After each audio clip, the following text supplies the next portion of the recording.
Hi friends, welcome back to my YouTube channel. ఈరోజు మనం కాకరకాయ మసాలా తయారు చేసుకునే విధానం, దానికి కావలసిన పదార్థాలు.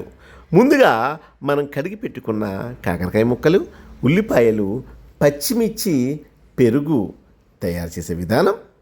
ముందుగా మనం మీడియం సైజులో కాకరకాయ ముక్కలు కట్ చేసుకుని ఒక బౌల్లో వేసుకుని పెరుగు, ఉప్పు, పసుపు, కొన్ని వాటర్ వేసుకుని వాటిని బాగా ఉడికించుకోవాలి.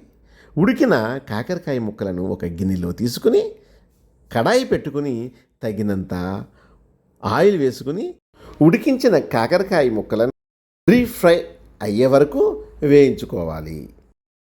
ఫ్రై అయిన తర్వాత ఒక ప్లేట్లో తీసుకుని ముందుగా గ్రైండ్ చేసి పెట్టుకున్న ఉల్లిపాయలు, అల్లం, వెల్లుల్లి, గరం మసాలా, గ్రైండ్ చేసి పెట్టుకున్న పేస్టుని పచ్చివాసన పోయేంత వరకు వేయించుకోవాలి.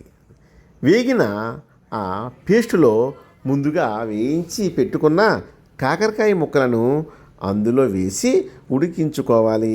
తర్వాత కొత్తిమీర వేసి మనం టేస్ట్ చూసేద్దాం. ఫ్రెండ్స్, మీకు నచ్చితే ఒక లైక్ చేసి సబ్స్క్రైబ్ చేస్తారని చెప్పి నేను సంతోషిస్తున్నాను. Okay my dear friends.